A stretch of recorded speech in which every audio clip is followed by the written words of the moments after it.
બનાસકાંઠા લોકસભા બેઠક જ્યાં મુકાબલો છે ભાજપના ડોક્ટર રેખાબેન ચૌધરી અને કોંગ્રેસના ગેનીબેન ઠાકોર વચ્ચે. કોંગ્રેસે ગેનીબેન ઠાકોરને મેદાનમાં ઉતરતા ભાજપને જરૂર પડી ઠાકોર નેતાની. એટલે જ તો ભાજપે લેપજી ઠાકોરની કરી ઘર વાપસી.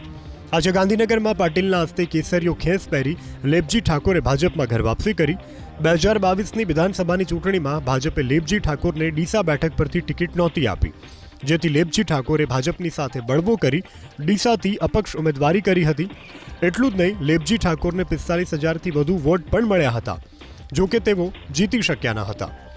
45,000થી વધુ મત મળતા ભાજપે લેપજી ઠાકોરને જરૂર પડી, તો લેપજી ઠાકોરની સાથે ધાનેરાના કોંગ્રેસના પૂર્વ ધારાસભ્ય જોઈતાભાઈ પટેલ પણ જોડાયા ભાજપમાં.